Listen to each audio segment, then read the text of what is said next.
من جاء بالحسنۃ فلہ عشر امثالھا، جو ایک نیکی لائے تو اس کے لیے اس جیسی 10 ہیں، یعنی ایک نیکی کرنے والے کو 10 نیکیوں کی جزا۔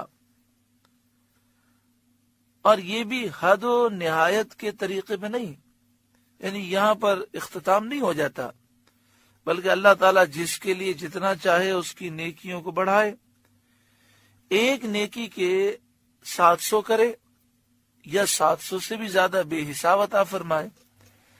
اصل یہ ہے کہ نیکیوں کا ثواب محض اللہ کا فضل ہے، یہ اللہ پر واجب نہیں ہے، یہ اللہ کا فضل ہے کہ وہ اپنے بندوں پر فضل فرمائے اور نیکیوں کا ثواب عطا فرمائے۔ یہی اہل سنت کا مذہب ہے۔ اور گناہ کی اتنی جزا یہ عدل ہے، ایک گناہ کریں تو 1 لکھا جاتا ہے، ایک نیکی کریں تو 10 لکھی جاتی ہیں، بس اوقات اس سے زائد لکھی جاتی ہیں۔ وَمَنْ جَاءَ بِالسَّيِّئَةِ فَلَا يُجْزَى إِلَّا مِثْلَهَا، اور جو برائی لائے تو اسے بدلہ نہ ملے گا مگر اس کے برابر۔ وَهُمْ لَا يُظْلَمُونَ، اور ان پر ظلم نہ ہوگا۔ قل، اے محبوب آپ فرمائیے، اننی ہدانی ربی الی صراط مستقیم، بے شک مجھے میرے رب نے سیدھی راہ دکھائی، یعنی دین اسلام جو اللہ کو مقبول ہے۔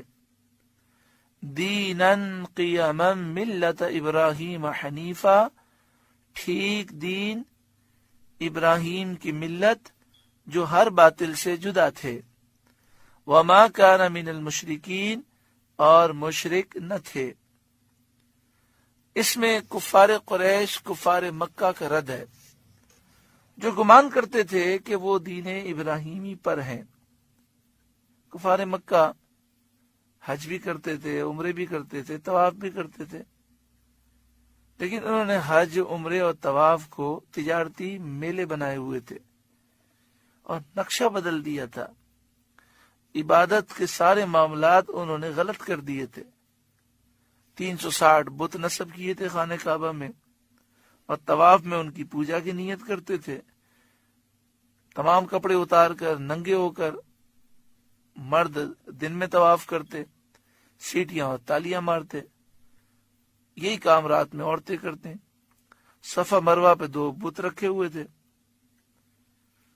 اصاف اور نائلہ۔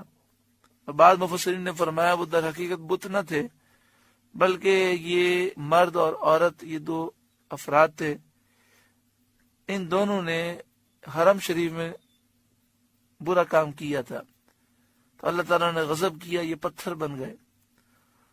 تو لوگوں نے صفا پر اور مروہ پر ایک ایک کو رکھ دیا، تاکہ لوگ جب صحیح کریں تو عبرت حاصل کریں ان سے، اور آئندہ کوئی اس مقدس مقام پر کوئی غلط کام نہ کرے۔ لیکن صدیاں گزر گئیں، لوگ بھول گئے، اور وہ یہ سمجھے کہ یہ بت ہیں اور یہ خدا ہیں۔ تو صفا مروہ کے درمیان وہ صحیح کے دوران ان کی پوجا کی نیت سے صحیح کرتے تھے، ان کو ہاتھ لگاتے تھے خدا سمجھ کر۔ حج کے اندر انہوں نے مینا، عرفات، مزدلفہ میں صرف گویا کہ ایسا محسوس ہوتا تھا کہ یہ بزنس ٹور کر رہے ہیں۔ حج سے فارغ ہوتے تو خانہ کعبہ کے گرد جمع ہو جاتے اور اپنے اپنے قبیلوں کی بڑائیاں اور اپنے آبا و اجداد کے قصے سناتے۔ تو یہ مشرکین یہ دعویٰ کرتے تھے کہ ہم دین ابراہیمی پر ہیں۔ اللہ تعالیٰ نے فرمایا کہ حضرت ابراہیم علیہ السلام مشرک نہ تھے، بت پرست نہ تھے۔ تو بت پرستی کرنے والے مشرکین کا یہ دعویٰ کہ وہ ابراہیمی ملت پر ہیں وہ غلط ہے، باطل ہے۔ وما کان من المشرکین، اور ابراہیم مشرک نہ تھے۔